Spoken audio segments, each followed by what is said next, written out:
서울 강남의 한 고급 레스토랑. 70대 재벌 회장 앞에 놓인 DNA 검사 결과지. 떨리는 손으로 종이를 쥔 그의 눈에서 눈물이 주르륵 흘러내렸습니다. 이럴 수가. 30년 동안 내가 키운 아들이 내 핏줄이 아니었다니. 그리고 그 옆 테이블에는 자신만만하게 웃고 있는 젊은 여자. 그녀의 입에서 나온 한마디가 회장의 세계를 산산조각 냈습니다. 회장님, 이제 진짜 게임이 시작되는 거예요. 당신이 사랑했던 모든 것들이 거짓이었다는 걸 곧 알게 되실 겁니다. 도대체 이 가족에게 무슨 일이 벌어진 걸까요? 그리고 숨겨진 진실은 무엇일까요? 시청하시는 여러분, 오늘 이야기를 끝까지 보시고 댓글로 여러분의 생각을 들려주세요. 만약 여러분이 이런 상황이라면 어떻게 하셨을까요? 구독과 좋아요, 알림 설정으로 응원 부탁드립니다. 서울 삼성동 한복판에 우뚝 솟은 대성그룹 본사 건물. 73세 강태준 회장은 40층 회장실 창가에 서서 아래를 내려다보고 있었습니다. 저 멀리 한강이 보였고 도시는 여전히 분주하게 움직이고 있었습니다. 하지만 태준의 마음은 편치 않았습니다. 회장님, 손 회장님께서 오셨습니다. 비서의 목소리에 태준은 고개를 돌렸습니다. 문이 열리며 오랜 친구인 손재혁이 들어왔습니다. 같은 나이 또래의 사업가였고 40년 지기 친구였습니다. 태준이 얼굴이 왜 그래? 며칠 사이에 더 수척해진 것 같은데. 재혁이 소파에 앉으며 걱정스럽게 물었습니다. 태준은 천천히 다가가 마주 앉았습니다. 한참을 망설이다가 입을 열었습니다. 재혁아, 나 요즘 잠을 잘 못 자네. 무슨 일인데? 회사 일? 아니, 가족 문제야. 태준의 목소리가 떨렸습니다. 재혁은 몸을 앞으로 기울였습니다. 민준이 녀석 또 말썽 피운 거야. 민준. 태준의 외아들이자 대성그룹의 후계자였습니다. 올해 45살. 하지만 최근 들어 태준은 아들에게서 이상한 낌새를 느끼고 있었습니다. 그것보다 더 심각한 것 같아. 태준이 서랍에서 봉투 하나를 꺼냈습니다. 재혁에게 건넸습니다. 재혁이 봉투를 열어 내용물을 확인하는 순간 얼굴이 굳었습니다. 이게 DNA 검사 의뢰서. 응. 어제 민준이 책상 서랍에서 우연히 발견했어. 민준이 이름으로 된 거야. 재혁의 손이 떨렸습니다. 의뢰서에는 강민준 마이너스 친자 확인 검사라고 적혀 있었습니다. 설마 민준이가 자기가 내 친아들이 아니라는 걸 의심하는 건가? 모르겠어. 하지만 이걸 보는 순간 나도 모르게 생각하게 됐어. 민준이 정말 내 아들이 맞나? 태준의 목소리에는 고통이 묻어났습니다. 재혁은 봉투를 내려놓으며 한숨을 쉬었습니다. 미쳤나? 민준이는 내 아들이야. 내가 직접 낳은 걸 봤잖아. 아내 유진 씨가 병원에서 낳는 걸. 그래. 그런데 왜 자꾸 이상한 생각이 드는 걸까? 태준은 30년 전을 떠올렸습니다. 아내 박유진과 결혼한 지 3년 만에 민준을 낳았습니다. 난산이었습니다. 유진은 고통 속에서 아들을 낳았고 태준은 그 순간을 생생히 기억하고 있었습니다. 하지만 최근 들어 뭔가 석연치 않은 일들이 계속 일어났습니다. 민준의 혈액형이 이상하다는 사실을 우연히 알게 됐습니다. 태준은 O형, 유진은 O형인데 민준은 AB형이었습니다. 의학적으로 불가능한 조합이었습니다. 재혁아, 혈액형 말인데. 태준이 조심스럽게 말을 꺼냈습니다. 재혁의 눈이 커졌습니다. 뭐? 나랑 유진이 혈액형으로는 민준이가 나올 수 없어. 재혁은 숨이 막히는 것 같았습니다. 잠시 침묵이 흘렀습니다. 그럼 병원에서 바꿔치기 당한 건가? 아니면 말끝을 흐렸습니다. 둘 다 생각하기 싫은 가능성이었습니다. 태주는 창밖을 바라봤습니다. 구름이 빠르게 지나가고 있었습니다. 마음도 그렇게 복잡하게 흘러갔습니다. 어제 민준이를 불렀어. 직접 물어봤지. 뭐라고 하던가? 웃더라고. 그냥 건강검진 차원에서 해본 거라고. 하지만 눈빛이 이상했어.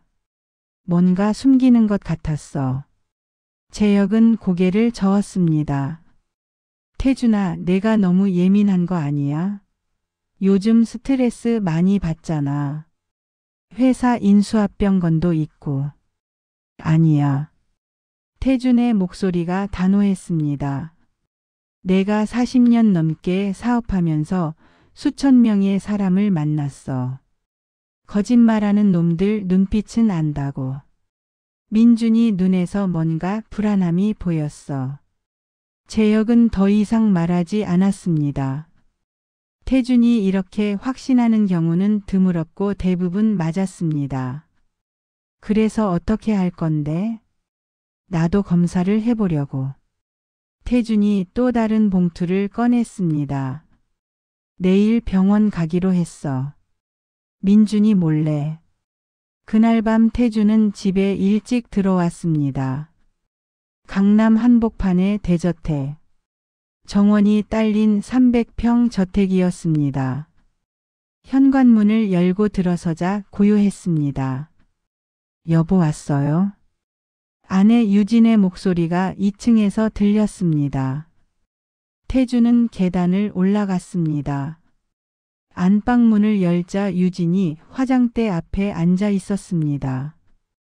68세였지만 여전히 우아한 자태를 유지하고 있었습니다.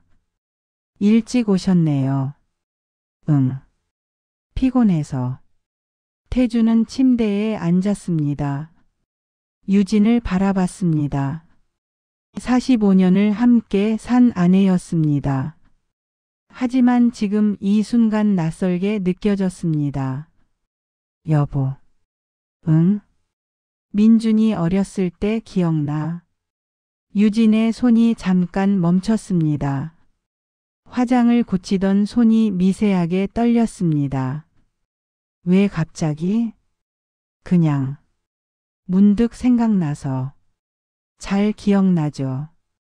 그때 참 힘들었죠. 유진의 목소리가 평소와 달랐습니다. 약간 떨리는 것 같았습니다. 난산이었잖아요.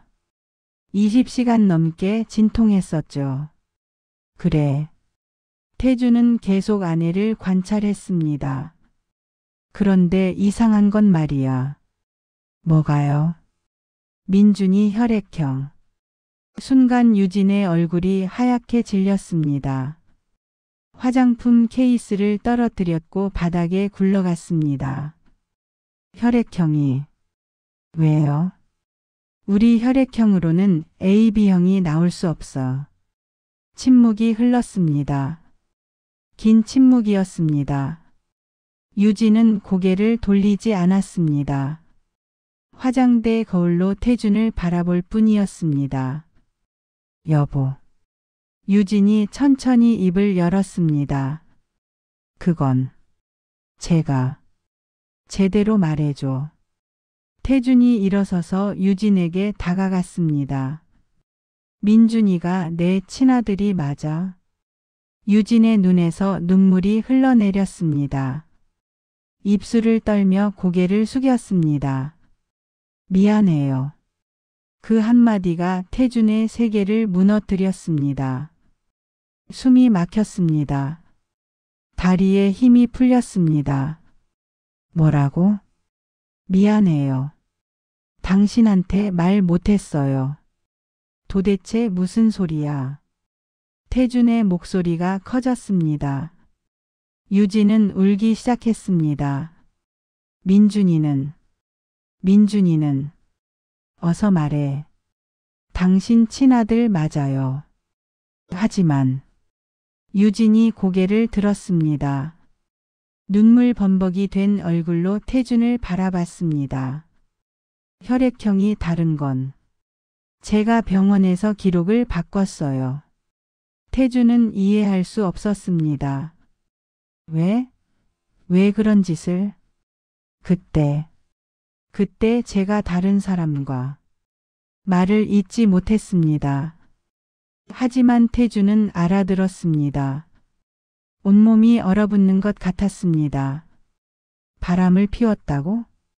유진은 고개를 끄덕였습니다. 결혼하고 2년 됐을 때였어요. 당신이 해외 출장 많이 다닐 때 저는 너무 외로웠어요. 그래서 다른 남자랑 잤다는 거야.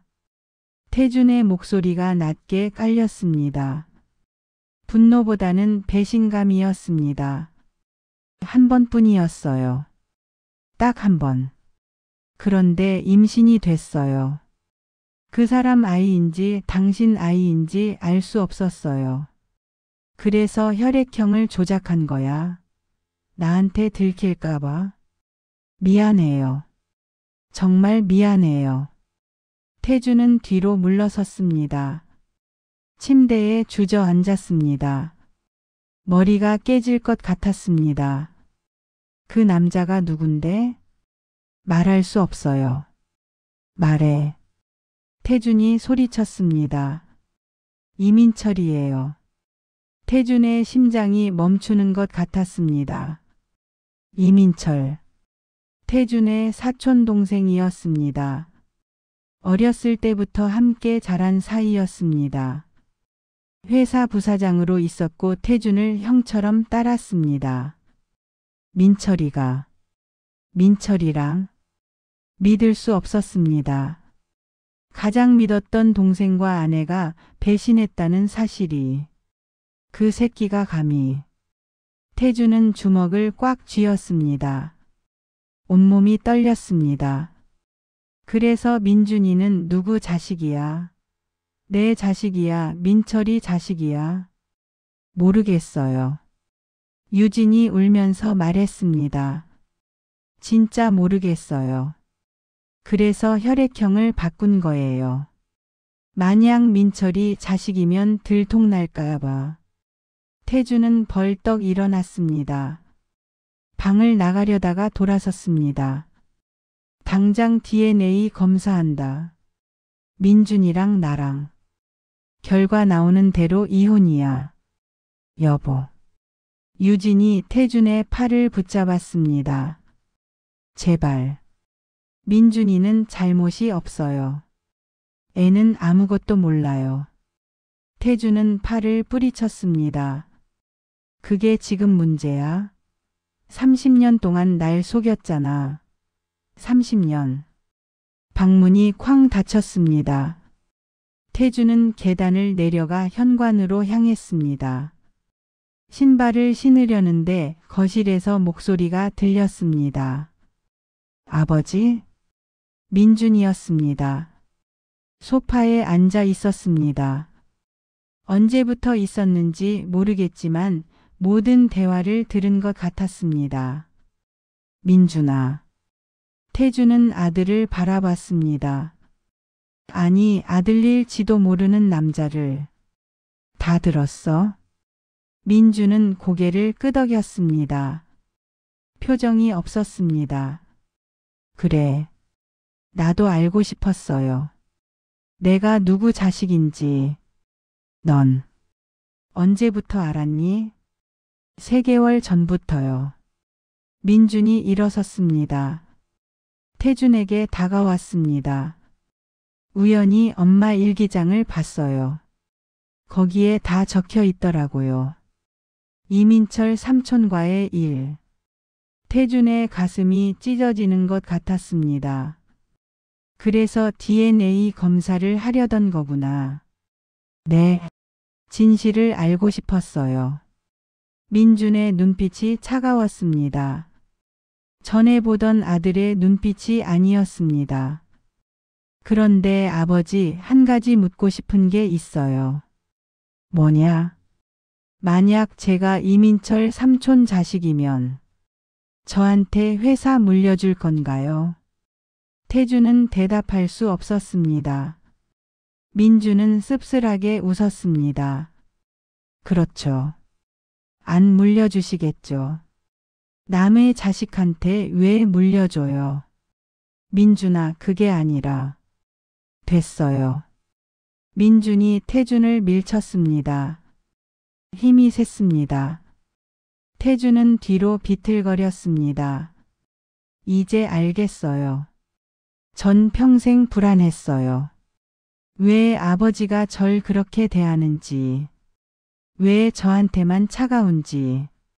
이유가 있었네요. 무슨 소리야. 난 널 항상 사랑했어. 거짓말. 민준이 소리쳤습니다. 사랑했으면 왜 맨날 비교했어요? 다른 집 아들들이랑. 왜 절 만족스러워하지 않았어요? 태주는 말문이 막혔습니다. 사실이었습니다. 무의식 중에 민준에게 더 엄격했던 것 같습니다. 이제 알겠어요. 본능적으로 느꼈던 거죠. 제가 당신 핏줄이 아닐지도 모른다고. 민준은 현관으로 향했습니다. 문을 열며 뒤돌아봤습니다. DNA 검사 결과 나오면 연락 주세요.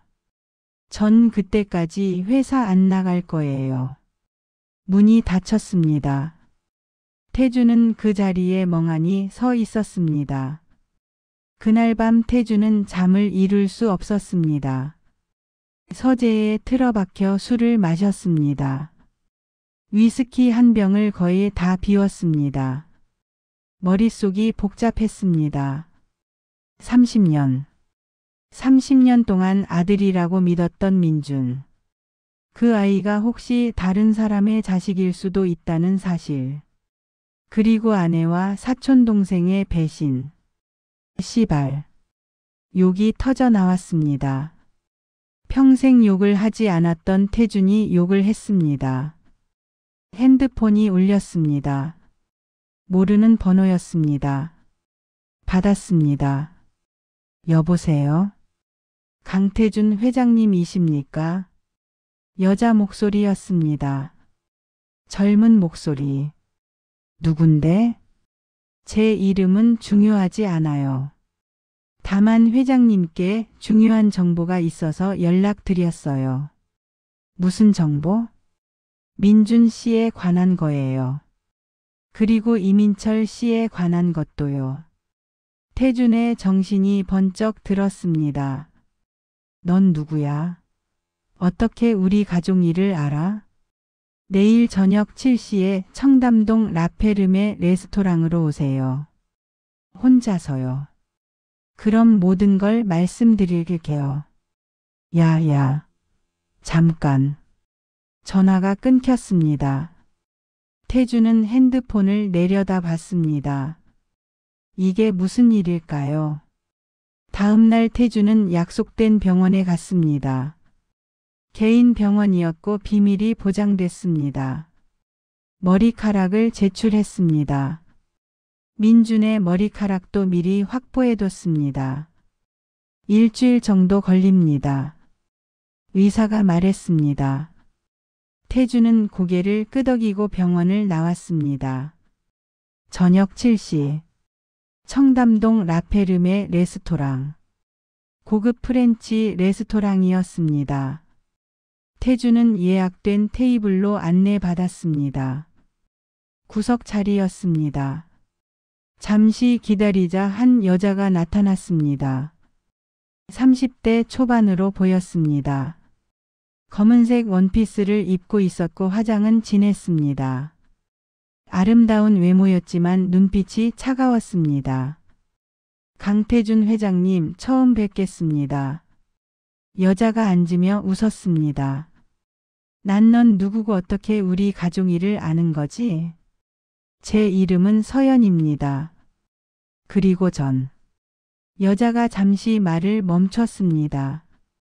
태준을 똑바로 바라봤습니다. 이민철 씨의 딸이에요. 태준의 눈이 커졌습니다. 뭐라고? 놀라셨죠? 이민철 씨는 결혼 전에 저를 낳았어요. 제 엄마는 이민철 씨 대학 시절 여자친구였죠. 하지만 이민철 씨는 엄마를 버렸어요.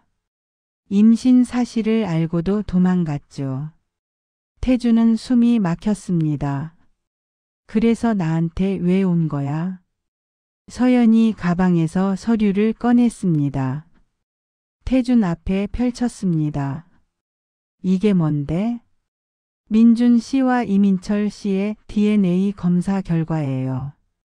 태준의 손이 떨렸습니다. 서류를 집어들었습니다. 읽기 시작했습니다. 그리고 눈이 점점 커졌습니다. 친자 확률 99.97%. 민주는 이민철의 친아들이었습니다. 이게 어떻게? 제가 3개월 전에 검사했어요. 민준 씨 머리카락을 몰래 구했죠. 그리고 이민철 씨 것도. 서연이 차갑게 웃었습니다. 회장님, 30년 동안 남의 자식을 키우신 거예요. 그것도 당신을 배신한 사촌 동생의 자식을. 태주는 서류를 테이블에 내던졌습니다. 숨이 가빠졌습니다. 온몸이 떨렸습니다. 이 서류가 진짜야? 물론이죠. 확인하고 싶으시면 직접 검사해 보세요. 같은 결과 나올 겁니다. 태주는 두 손으로 얼굴을 감쌌습니다. 세상이 무너지는 것 같았습니다. 왜 이걸 나한테 알려주는 거야? 서연이 몸을 앞으로 기울였습니다. 복수하고 싶어서요. 복수? 이민철 씨한테요. 그리고 민준 씨한테도요. 서연의 눈빛이 변했습니다. 증오로 가득 차 있었습니다. 이민철 씨는 제 엄마를 버렸어요. 저를 버렸어요. 그리고 당신 아내랑 바람 피우고 민준이란 자식을 만들었죠. 민준 씨는 재벌가 아들로 호화롭게 살았어요. 저는요. 저는 편의점 알바하면서 근근히 학비 벌며 살았어요. 서연의 목소리가 떨렸습니다. 공평하지 않죠? 같은 이민철 씨 자식인데 민준 씨는 모든 걸 가졌고 전 아무것도 없어요. 그래서 회장님을 도와드리고 싶어요. 이민철 씨와 민준 씨를 무너뜨리는 걸요. 태주는 서연을 똑바로 바라봤습니다. 넌 대체 뭘 원하는 거야? 서연이 미소 지었습니다. 차갑고 계산적인 미소였습니다. 회장님 유산의 30%요. 일주일 후 태준이 의뢰한 DNA 검사 결과가 나왔습니다. 태준은 혼자 병원을 찾았습니다. 의사가 봉투를 건넸습니다. 확인하시겠습니까? 태준은 떨리는 손으로 봉투를 받았습니다. 천천히 뜯었습니다. 서류를 꺼내 읽었습니다.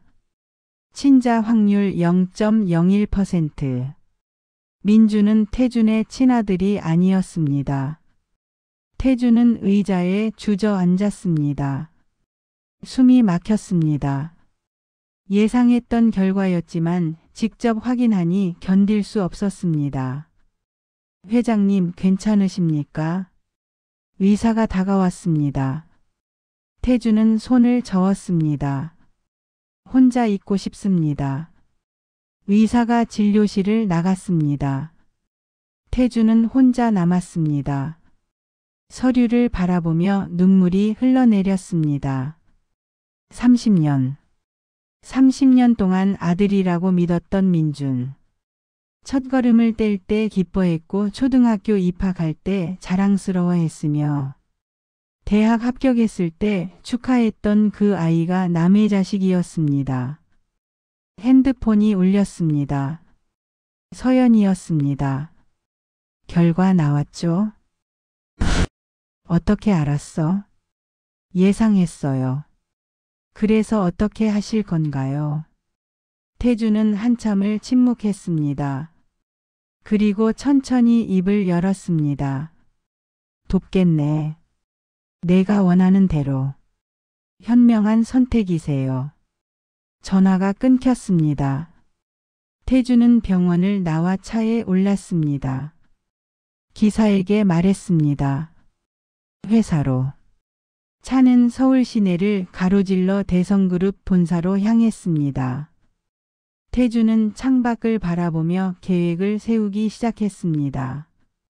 회사에 도착하자마자 비서에게 지시했습니다. 이민철 부사장 당장 내 방으로 오라고 해. 네, 회장님. 20분 후 이민철이 회장실에 들어왔습니다. 50대 초반의 남자였습니다.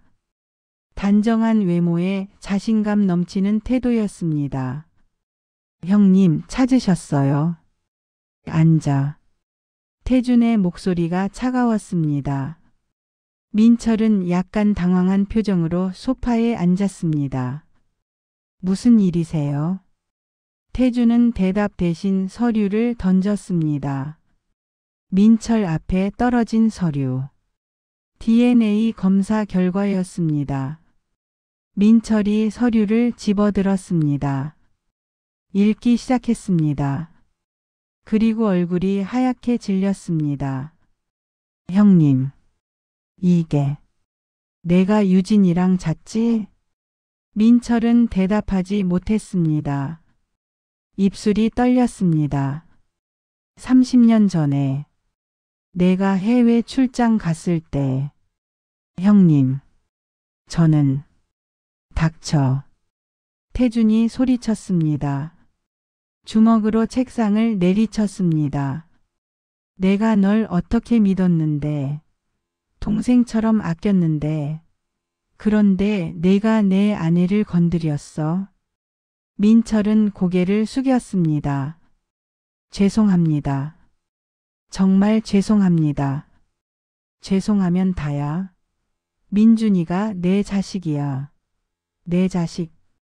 민철이 고개를 들었습니다. 눈에 눈물이 고여 있었습니다. 저도 몰랐어요. 거짓말하지 마. 혈액형으로 의심했을 거 아니야. 민철은 부인하지 않았습니다. 한참 침묵하다가 입을 열었습니다. 네, 의심은 했어요. 하지만 확신할 수 없었어요. 그래서 30년 동안 모른 척한 거야. 내가 남의 자식 키우는 걸 보면서. 민철은 더 이상 대답하지 못했습니다. 태주는 그를 노려봤습니다. 당장 사표 써. 그리고 회사 주식 다 반환해. 모든 재산 정리하고 꺼져. 형님 소리 하지 마. 넌 이제 남이야. 민철이 벌떡 일어섰습니다. 갑자기 표정이 변했습니다. 공손함이 사라지고 냉소가 나타났습니다. 형님, 진짜 그러실 거예요. 뭐? 제가 나가면 회사 망해요. 민철의 목소리가 달라졌습니다. 더 이상 겁먹은 목소리가 아니었습니다. 30년 동안 이 회사 실무 다 한 게 접니다. 형님은 그냥 얼굴 마담이었죠. 제가 없으면 회사 돌아가지도 않아요. 태준의 눈이 커졌습니다. 지금 뭐라고 했어? 사실대로 말한 거예요. 민철이 다가왔습니다. 태준 앞에 섰습니다. 그리고 민준이 제 자식이면 어때요? 어차피 형님 키웠잖아요. 형님 성 따라 강민준으로 살았고 형님 후계자로 자랐는데 이제 와서 뭐 어쩌자는 거예요. 이 새끼가 지금 민준이한테 사실 말할 건가요? 그럼 민준이가 어떻게 되는데요? 충격받아서 무너질 텐데. 태주는 주먹을 쥐었습니다. 때리고 싶었습니다. 하지만 참았습니다. 그리고 형수님은요? 세상에 알려지면 형수님도 끝장이에요. 재벌 부인이 남편 사촌 동생이랑 바람났다. 언론에서 난리 날 텐데요. 민철이 비웃었습니다. 결국 형님도 조용히 덮을 수밖에 없어요. 가족 다 망가뜨리고 싶지 않으시면요. 태주는 숨이 막혔습니다. 민철 말이 맞았습니다. 이 사실이 알려지면 가족 전체가 무너집니다. 넌 정말 전 이제 가보겠습니다. 민철이 돌아섰습니다. 문 앞에서 멈춰 서더니 뒤돌아봤습니다. 아, 그리고 형님. 유진이. 아니, 형수님은 정말 좋았어요. 그때도 지금도요. 뭐? 아직도 가끔 만나거든요. 형님 몰래. 태준의 이성이 끊어졌습니다. 책상 위에 유리컵을 집어 던졌습니다. 민철을 향해 날아갔지만 빗나갔습니다. 벽에 부딪혀 산산조각 났습니다. 꺼져. 당장 꺼져. 민철은 웃으며 나갔습니다. 문이 닫혔습니다. 태주는 주저앉았습니다. 바닥에 무릎을 꿇었습니다. 온몸이 떨렸습니다. 그날 밤 태주는 서연을 다시 만났습니다. 같은 레스토랑이었습니다. 이민철을 없애야겠어. 태준이 첫마디로 말했습니다. 서연은 놀라지 않았습니다. 예상했어요. 도와줄 수 있나? 물론이죠. 그게 제 목적이기도 하니까요. 서연이 가방에서 또 다른 서류를 꺼냈습니다. 이게 뭐야? 이민철 씨의 비리 증거예요. 태준이 서류를 펼쳤습니다. 읽기 시작했습니다. 눈이 점점 커졌습니다. 횡령, 배임. 이게 다 사실이야. 네.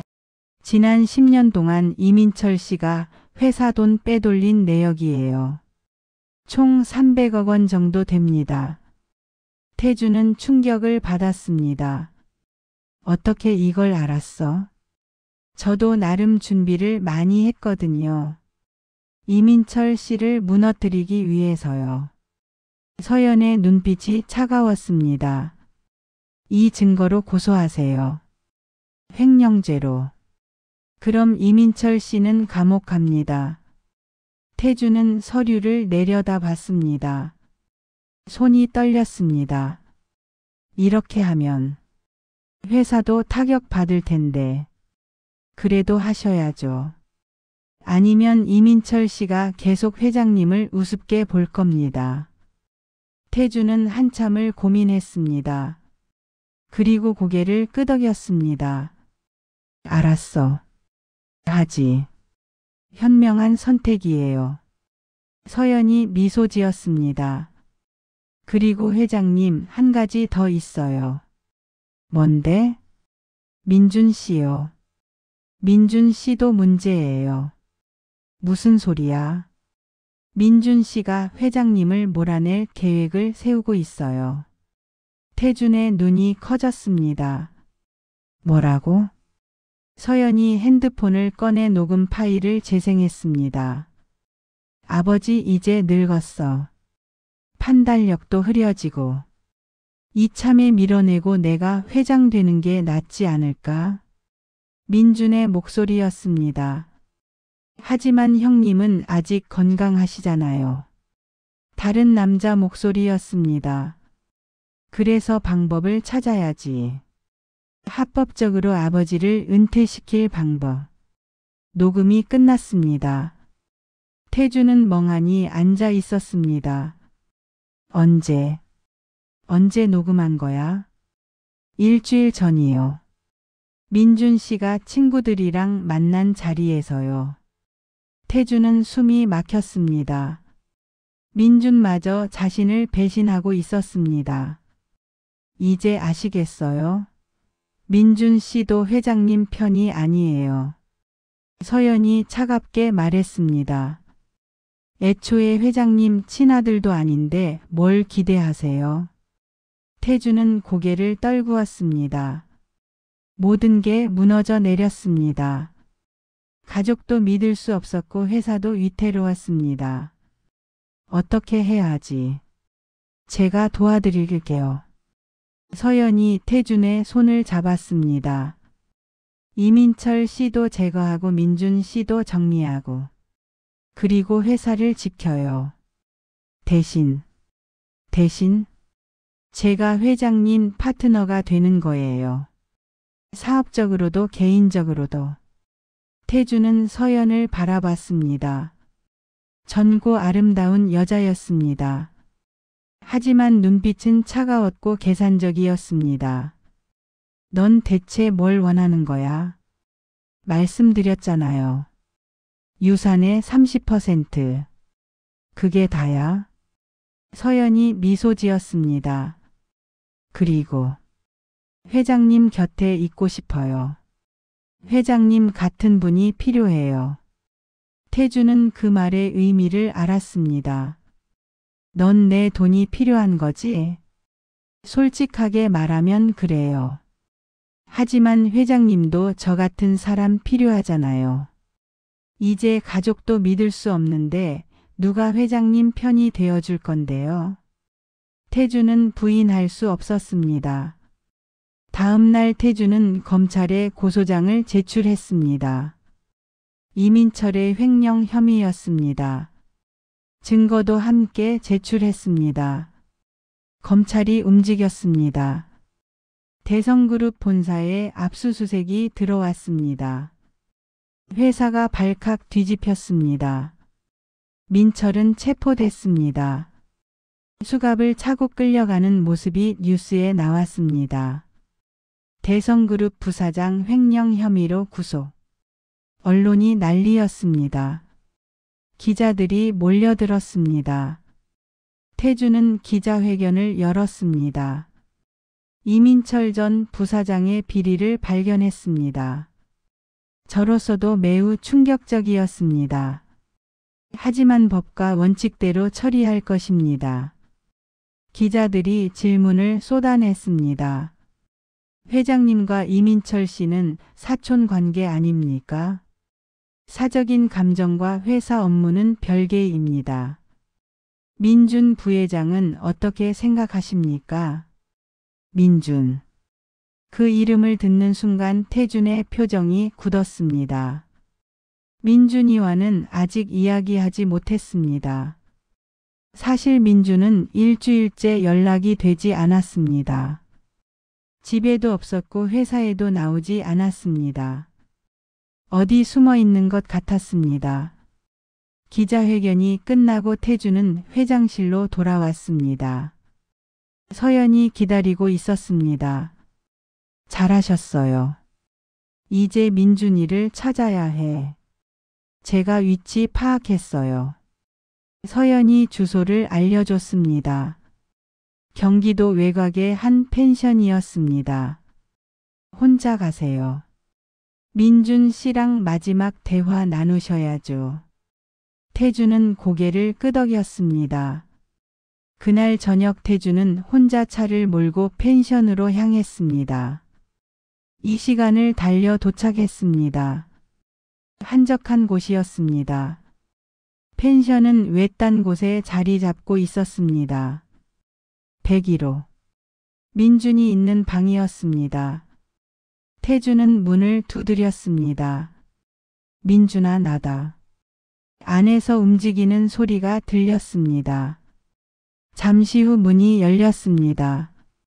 민준이 나타났습니다. 수척한 얼굴이었습니다. 수염이 자라 있었고 옷은 구겨져 있었습니다. 아버지, 들어가도 되겠니? 민주는 비켜섰습니다.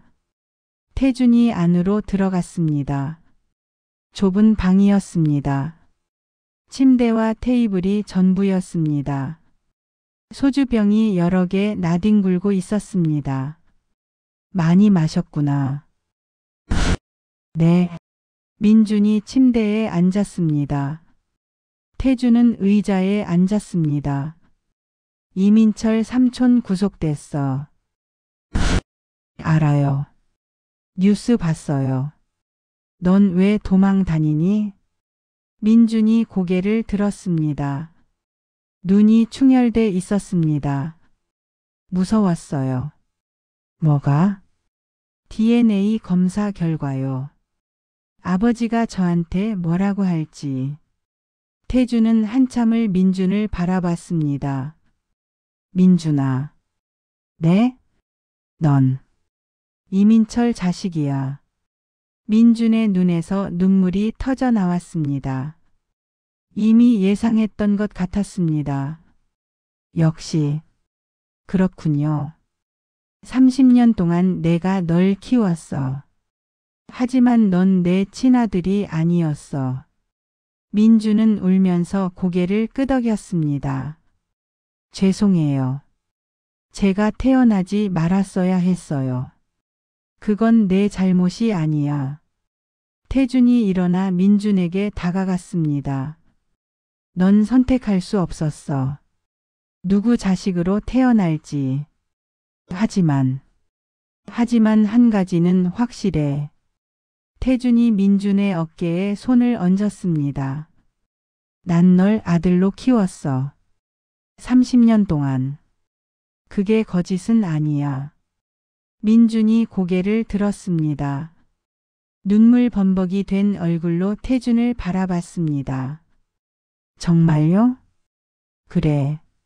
하지만 태준이 말을 멈췄습니다. 하지만 이제 우리 관계를 정리해야 할 것 같다. 민준의 얼굴이 굳었습니다. 무슨 말씀이세요? 회사 후계자 자리에서 내려와라. 그리고 강씨 성도 버려라. 민준은 믿을 수 없다는 표정이었습니다. 아버지. 그럼 내 진짜 아버지한테 가. 이민철한테. 하지만 이민철 삼촌은 감옥에 있잖아요. 그래도 내 친아버지야. 핏줄이야. 태준은 돌아섰습니다. 문으로 향했습니다. 기다려. 민준이 태준의 팔을 붙잡았습니다. 저 정말 아버지를 몰아낼 생각 없었어요. 그냥 친구들한테 허세 부린 거예요. 태준은 팔을 뿌리쳤습니다. 녹음 들었어. 내 진심 알아. 아니에요. 그만해. 태준이 소리쳤습니다. 이제 끝이야, 민준아. 우리 부자 관계는 여기까지야. 문이 열렸습니다. 태준이 나갔습니다. 아버지. 민준의 외침이 들렸지만 태준은 뒤돌아보지 않았습니다. 차에 올라타 시동을 걸었습니다. 백미러로 펜션을 봤습니다. 민준이 밖으로 뛰쳐나와 손을 흔들고 있었습니다. 하지만 태준은 차를 출발시켰습니다. 눈물이 흘러내렸습니다. 하지만 멈추지 않았습니다. 민철의 재판이 시작됐습니다. 법정은 방청객으로 가득 찼습니다. 언론의 관심이 집중됐습니다. 태준은 증인석에 섰습니다.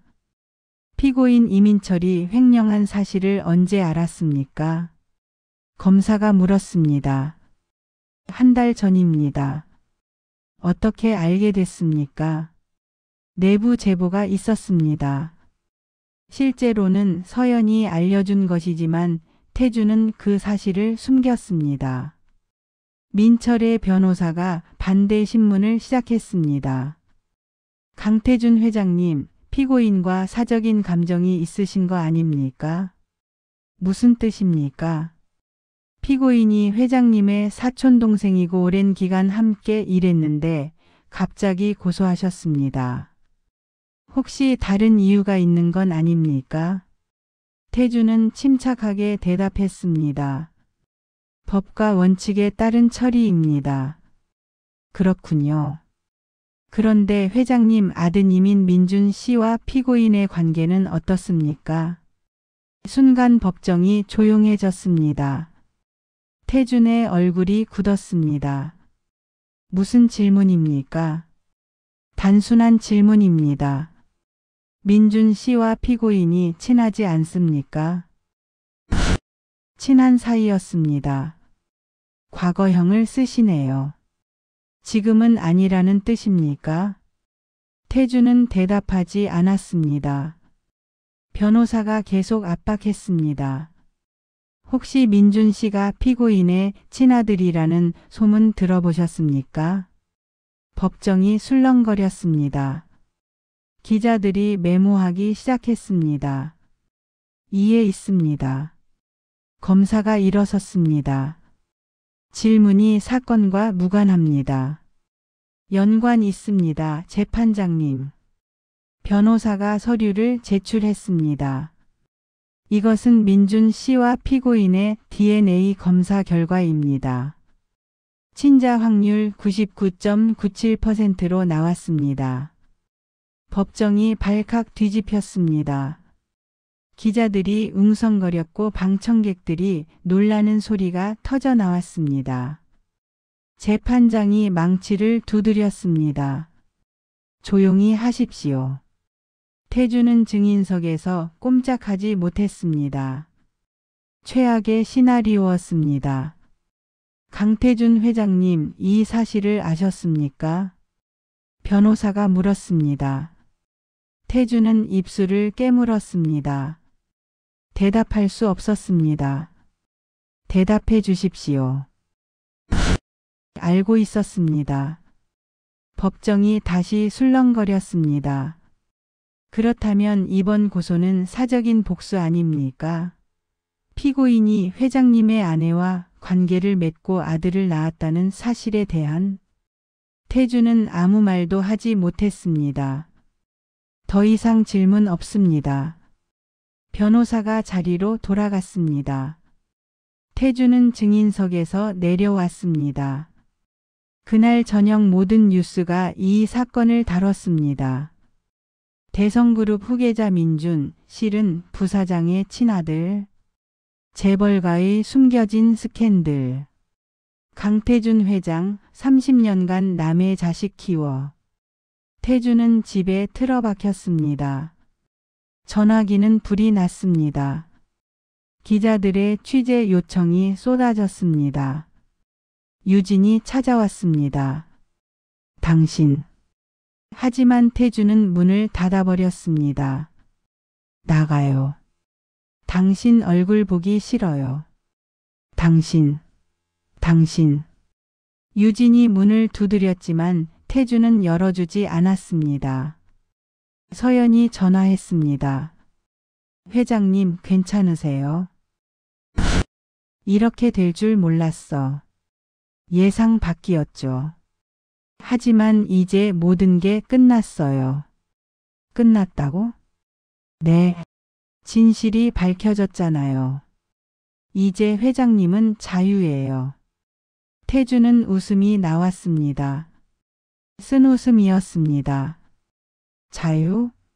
난 지금 모든 걸 잃었어. 가족도 명예도. 하지만 회사는 지켰잖아요. 그리고 저 있잖아요. 태주는 대답하지 않았습니다. 내일 만나요. 이야기할 게 있어요. 전화가 끊어졌습니다. 다음 날 태준과 서연은 만났습니다. 조용한 호텔 라운지였습니다. 회장님, 이제 결정하셔야 해요. 뭘? 민준 씨를 완전히 정리할지 아니면 어떻게든 수습할지. 태주는 커피를 마셨습니다. 쓴맛이 입안에 퍼졌습니다. 수습이 가능할까? 어렵죠. 하지만 불가능하지는 않아요. 서연이 몸을 앞으로 기울였습니다. 민준 씨를 아예 회사에서 내보내고 상속에서도 배제하세요. 대신 이민철 씨한테 책임을 떠넘기는 거예요. 어떻게? 이민철 씨가 회장님 아내를 유혹했다고 프레임을 짜는 거죠. 실제로 그랬을 가능성도 있잖아요. 태주는 고개를 끄덕였습니다. 가능한 시나리오였습니다. 그리고 회장님은 피해자로 포지셔닝하는 거예요. 믿었던 사촌동생과 아내에게 배신당한 불쌍한 남편. 언론 플레이를 하자는 거네. 네. 여론을 회장님 편으로 만들어야 해요. 태주는 한참을 생각했습니다. 알았어. 해보자. 다음 주 태주는 기자회견을 열었습니다. 저는 30년 동안 속았습니다. 태준의 목소리가 떨렸습니다. 카메라 플래시가 터졌습니다. 제 아내와 사촌동생이 저를 배신했습니다. 그리고 저는 남의 자식을 제 아들로 키웠습니다. 기자들이 질문을 쏟아냈습니다. 민준 씨는 어떻게 하실 겁니까? 민준이는 제 아들이 아닙니다. 하지만 30년을 함께 살았습니다. 그 시간은 거짓이 아니었습니다. 태준이 눈물을 흘렸습니다. 진심이었는지 연기였는지 알 수 없었습니다. 하지만 이제 헤어져야 합니다. 민준이는 자신의 길을 가야 합니다. 회사 후계는 어떻게 하십니까? 다시 찾아야죠. 진짜 제 핏줄을요. 이 말이 뉴스의 헤드라인이 됐습니다. 강태준 회장 새로운 후계자 찾는다. 며칠 후 민준이 나타났습니다. 대성그룹 본사 앞이었습니다. 기자들이 몰려들었습니다. 민준 씨, 한 말씀 해주세요. 아버지를 만나러 왔습니다. 민준의 목소리는 차분했지만 눈빛은 흔들렸습니다. 경호원들이 기자들을 막았습니다. 민준은 건물 안으로 들어갔습니다. 40층 회장실. 비서가 막았습니다. 회장님께서 면회 거부하셨습니다. 비켜요. 민준이 밀쳤습니다. 비서가 비틀거렸습니다. 회장실 문을 열었습니다. 태준이 책상에 앉아 있었습니다. 서연도 옆에 있었습니다. 아버지, 나가. 태준의 목소리가 차가웠습니다. 아버지, 저 정말 아무 잘못 없어요. 저도 피해자라고요. 피해자? 태준이 비웃었습니다. 넌 날 몰아낼 계획 세웠잖아. 녹음 들었어. 그건 그냥 농담이었다고? 30년을 함께 살았는데 그런 농담을 해? 민주는 말문이 막혔습니다. 나가. 다시는 오지 마. 하지만 경호원들이 들어왔습니다. 민준을 끌어냈습니다. 아버지. 민준의 외침이 복도에 울렸습니다. 문이 닫혔습니다. 태준은 의자에 기댔습니다. 잘하셨어요. 서연이 태준의 어깨에 손을 올렸습니다. 이제 새로 시작하는 거예요. 태준은 창밖을 바라봤습니다. 서울 시내가 한눈에 들어왔습니다. 새로 시작. 중얼거렸습니다. 그날 밤 태준은 유진과 이혼 서류에 서명했습니다. 정말 이렇게 끝내는 거예요. 유진이 울며 물었습니다. 45년을 함께 살았는데 당신이 먼저 배신했잖아요. 그건 나가요. 더 이상 할 말 없어요. 유진은 서류를 들고 나갔습니다. 현관문이 닫혔습니다. 태주는 혼자 남았습니다. 넓은 집이 너무 텅 비어 보였습니다. 핸드폰이 울렸습니다. 서연이었습니다. 회장님 혼자 계세요? 응. 제가 가도 될까요? 태주는 잠시 망설였습니다. 그리고 대답했습니다. 와. 30분 후 서연이 도착했습니다. 와인을 들고 왔습니다. 함께 마셔요. 두 사람은 거실에 앉아 와인을 마셨습니다. 회장님 후회하세요? 뭘? 민준 씨랑 유진 씨를 보낸 것. 태주는 한참 생각했습니다. 모르겠어. 하지만 달리 방법이 없었어. 맞아요. 어차피 그들은 회장님을 배신했어요. 이제 새로운 가족을 만드는 거예요. 새로운 가족? 서연이 태준의 손을 잡았습니다. 저요. 제가 회장님 가족이 될게요. 태준은 서연을 바라봤습니다.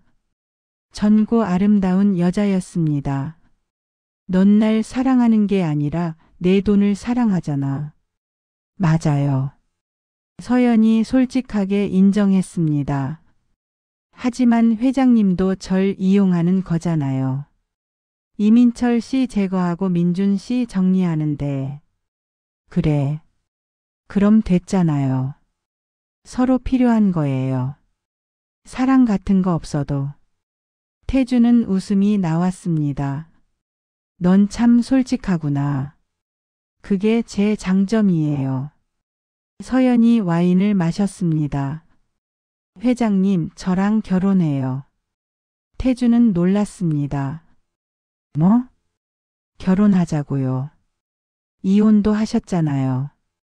이제 자유예요. 하지만 나이 차이? 상관없어요. 저는 회장님 재산이 필요하고 회장님은 젊은 아내가 필요해요. 윈윈이죠. 태주는 한참을 생각했습니다. 알았어. 하자.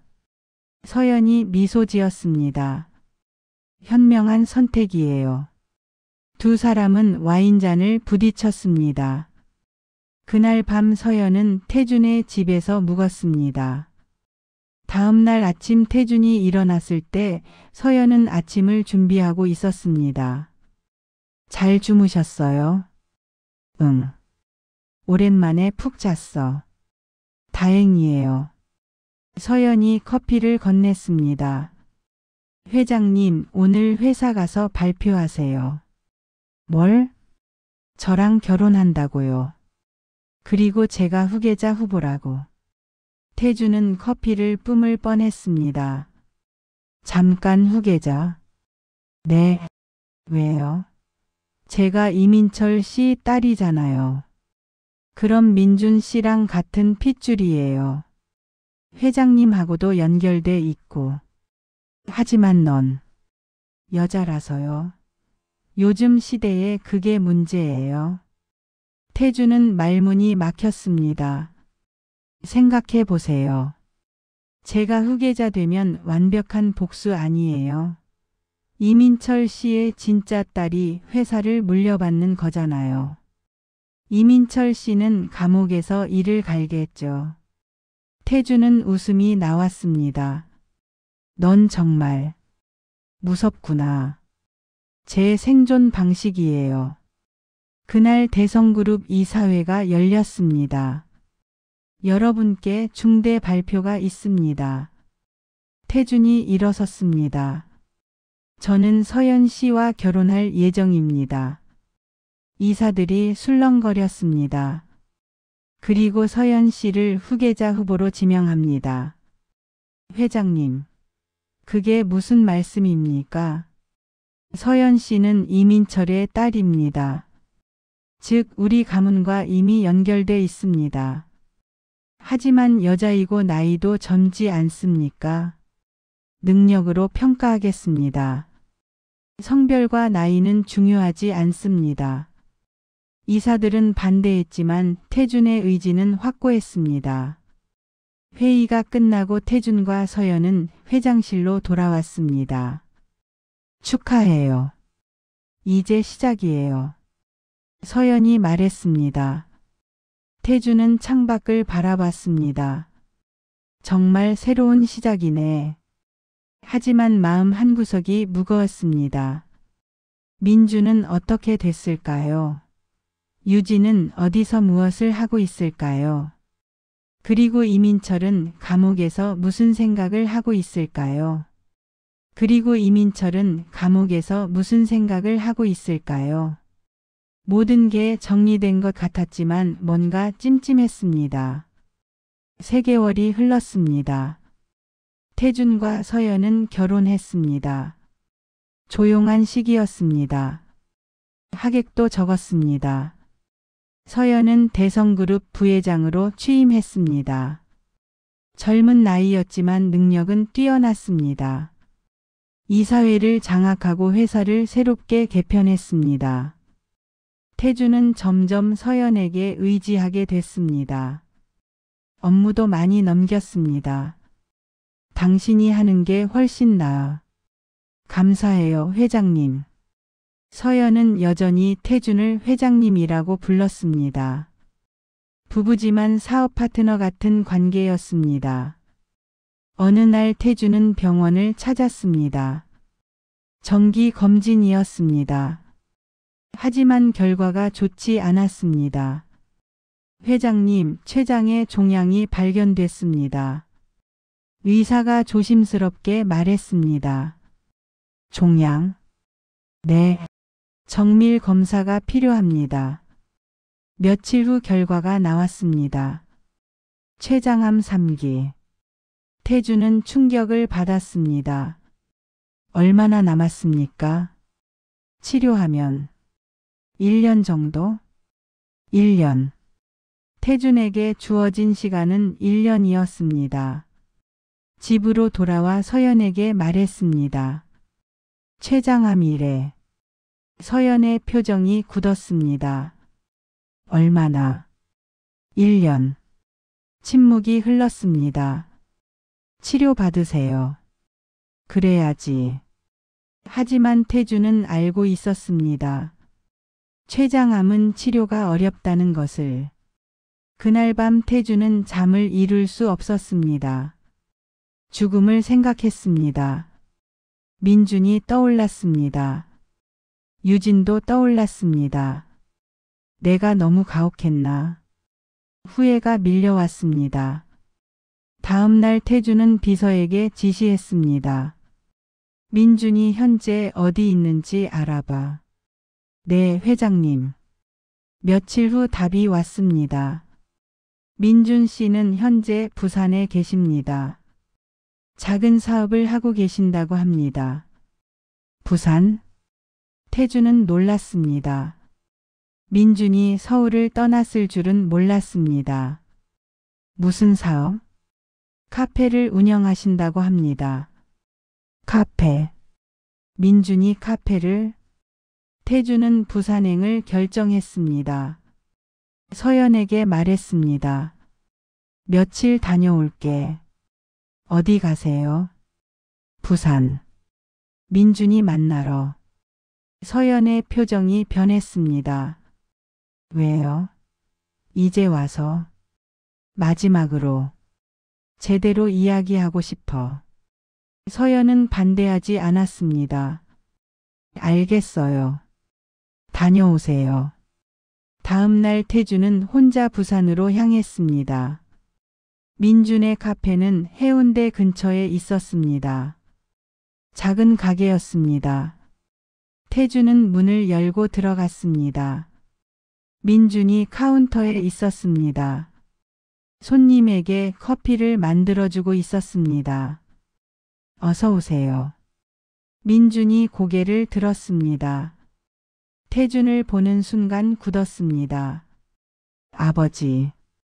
손님이 커피를 받고 나갔습니다. 가게에는 두 사람만 남았습니다. 앉으세요. 민준이 테이블을 가리켰습니다. 태준이 앉았습니다. 민준도 맞은편에 앉았습니다.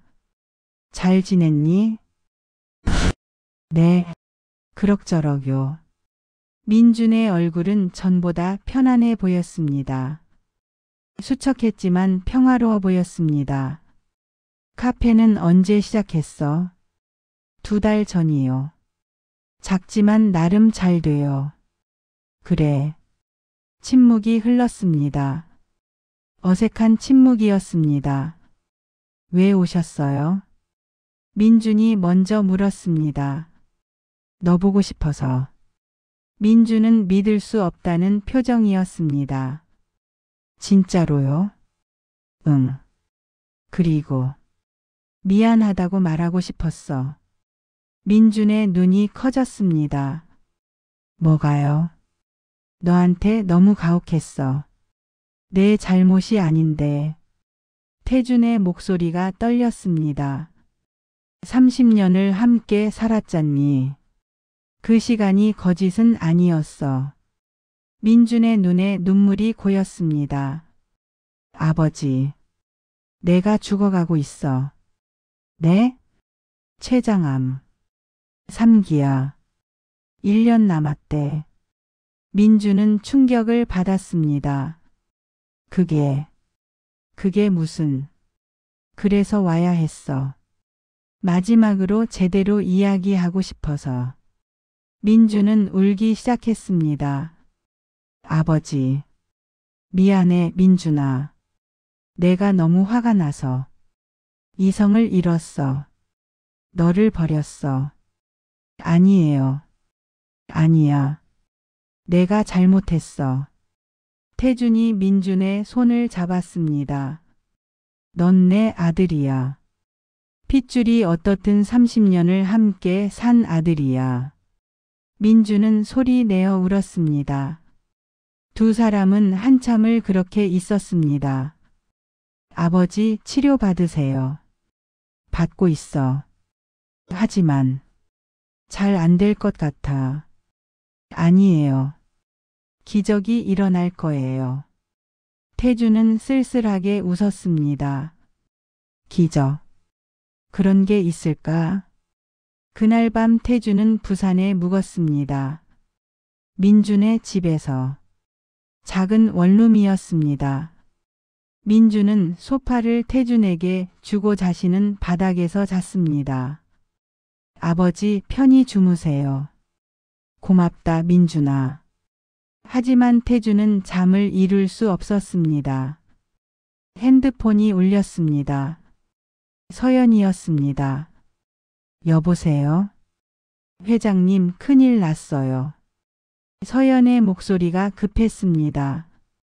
무슨 일이야? 이민철 씨가 탈옥했어요. 뭐? 태준은 벌떡 일어났습니다. 탈옥? 어떻게? 교도소 이송 중에 도망쳤대요. 경찰이 수배 중이에요. 태준의 심장이 빠르게 뛰었습니다. 서연, 조심해. 혹시 모르니까. 알겠어요. 회장님도 조심하세요. 전화가 끊어졌습니다. 태준은 불안했습니다. 이민철이 무슨 짓을 할지 알 수 없었습니다. 다음 날 아침 서울로 돌아가려는데 전화가 왔습니다. 경찰이었습니다. 강태준 회장님이십니까? 네. 이민철이 회장님 부인을 납치했습니다. 태준은 숨이 막혔습니다. 뭐라고요? 서연 씨가 납치됐습니다. 이민철이 전화했습니다. 회장님을 만나고 싶다고 합니다. 어디서? 대성그룹 본사 옥상입니다. 오늘 밤 10시. 태준은 서울로 달렸습니다. 밤 10시. 대성그룹 본사 옥상. 태준이 도착했을 때 이민철이 서연을 인질로 잡고 있었습니다. 형님. 이민철이 소리쳤습니다. 수척한 얼굴이었습니다. 교도소 생활이 그를 망가뜨렸습니다. 서연을 놔줘. 안 돼요. 이 여자가 모든 걸 망쳤어요. 얘가 형님한테 저에 대한 거짓말을 늘어놓았어요. 거짓말이 아니야. 넌 정말 횡령했잖아. 했어요. 했지만 그게 뭐가 잘못이에요. 형님은 회장이고 저는 부사장이었어요. 불공평했어요. 이민철의 목소리가 떨렸습니다. 저도 똑같이 일했는데 왜 형님만 모든 걸 가져요? 민철아. 그리고 유진 누나도요. 누나가 먼저 저한테 왔어요. 외로웠대요. 형님이 집에 없어서. 태주는 가슴이 아팠습니다. 그래서 민준이를 낳았어. 근데 형님이 제 아들을 빼앗아 갔잖아요. 30년 동안. 그건 이제 다 돌려받을 거예요. 이민철이 서연을 옥상 끝으로 끌고 갔습니다. 형님이 모든 걸 내놔요. 회사도 재산도. 안 그러면 이 여자 떨어뜨릴 거예요. 진정해. 태준이 다가갔습니다. 가까이 오지 마요. 이민철이 서연을 더 끝으로 밀었습니다. 서연의 발이 옥상 끝에 걸쳐졌습니다. 민철아, 제발. 서연은 내 딸이야. 내 친딸이라고. 알아요. 그래서 더 화가 나요. 제 딸이 형님 편을 들었어요. 서연은 잘못이 없어. 태준이 소리쳤습니다. 모든 게 내 잘못이야. 내가 너를 제대로 대하지 못했어. 미안해. 이민철이 멈췄습니다. 형님. 진심이야. 내가 너를 동생이 아니라 부하로만 봤어. 차별했어. 미안해. 이민철의 손이 떨렸습니다. 형님이 진짜 미안하다고 생각해요. 그래.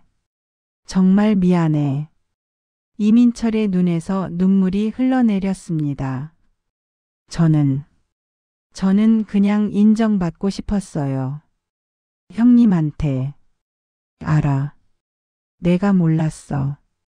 미안해. 이민철이 서연을 놓았습니다. 서연이 옥상 바닥에 주저앉았습니다. 형님. 이민철이 옥상 끝에 섰습니다.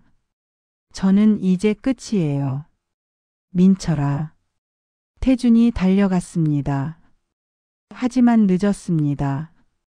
이민철이 뒤로 떨어졌습니다. 안 돼. 태준이 손을 뻗었지만 잡을 수 없었습니다. 이민철은 떨어졌습니다.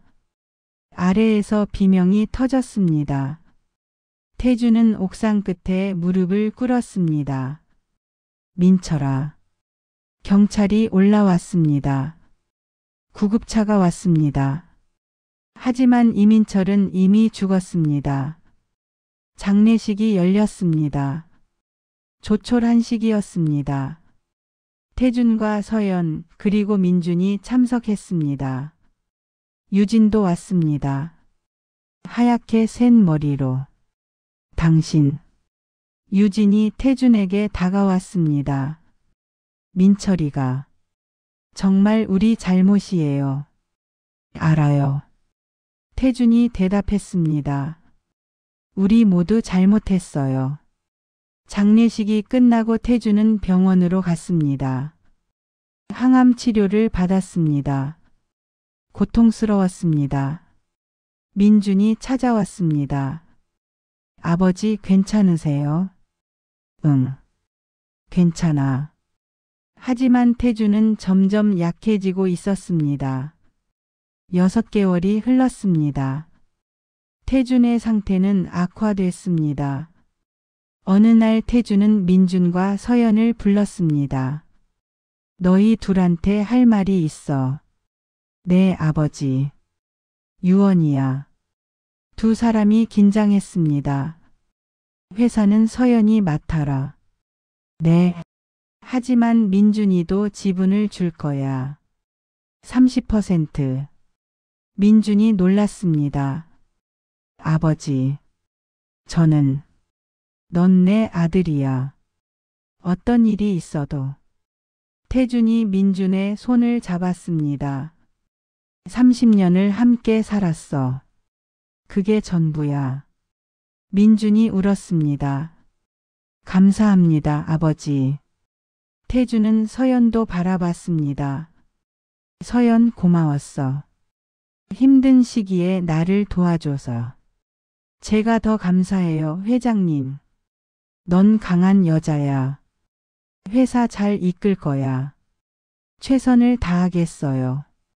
태주는 미소 지었습니다. 다들 행복해라. 그리고 눈을 감았습니다. 태주는 그렇게 세상을 떠났습니다. 장례식에는 많은 사람이 왔습니다. 민준이 상주로 섰습니다. 서연도 옆에 있었습니다. 유진도 왔습니다. 민준아. 어머니. 민준이 유진을 안았습니다. 아버지가 용서하셨어요. 어머니도 이제 편히 쉬세요. 유진이 울었습니다.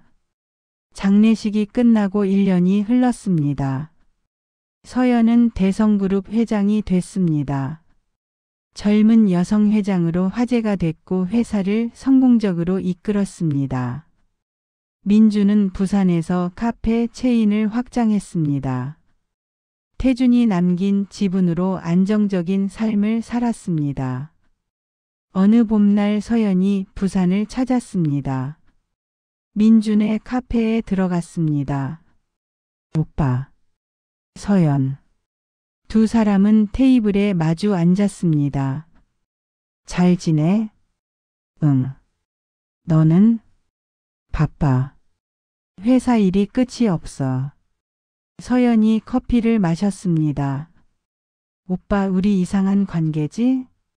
왜?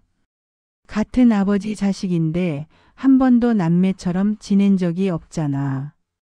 민준이 웃었습니다. 그러게. 우린 경쟁자였지.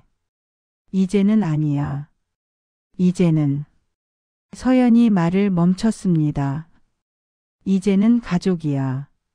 민준이 서연의 손을 잡았습니다. 그래. 가족. 두 사람은 창밖을 바라봤습니다. 바다가 보였습니다. 햇살이 반짝이고 있었습니다. 아버지. 강태준 회장님 말이야. 서연이 조용히 말했습니다. 마지막에는 좋은 분이셨던 것 같아. 응. 그랬어. 민준이 고개를 끄덕였습니다. 실수도 많이 하셨지만 결국 바로잡으려 하셨어. 우리도 그래야 할 것 같아. 실수하더라도 바로잡을 수 있는 사람. 그래. 침묵이 흘렀습니다. 편안한 침묵이었습니다. 오빠, 이따 저녁 같이 먹을래? 좋지. 두 사람은 미소 지었습니다. 창밖으로 갈매기가 날아갔습니다. 새로운 계절이 시작되고 있었습니다. 대성그룹은 업계 1위로 올라섰습니다. 서연의 경영 능력 덕분이었습니다. 민주는 전국에 50개 카페를 운영하는 사업가가 됐습니다. 유진은 조용히 여생을 보내고 있었습니다.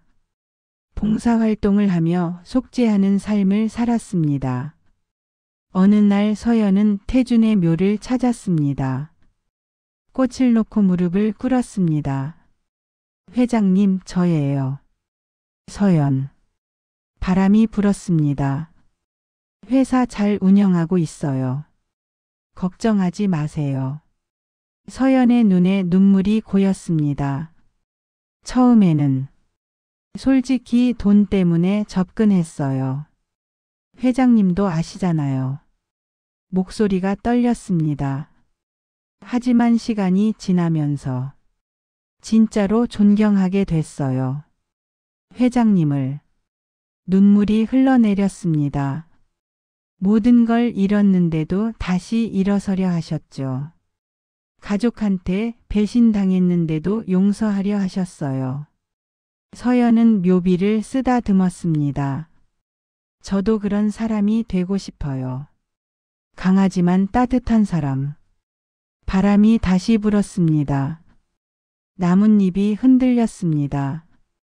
회장님, 편히 쉬세요. 제가 회사 지킬게요. 그리고 민준 오빠도 지킬게요. 서연은 일어섰습니다. 돌아서서 걸어갔습니다. 하늘은 맑았습니다. 그날 저녁 서연과 민준은 함께 저녁을 먹었습니다. 오빠 결혼 생각 없어?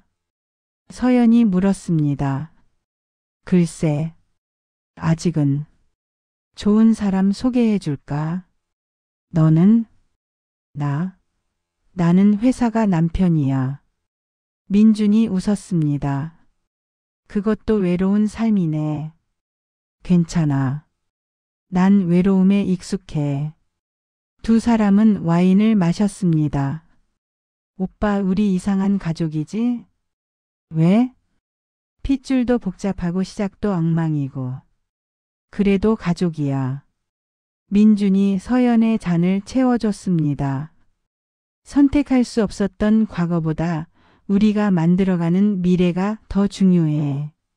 서연이 고개를 끄덕였습니다. 맞아.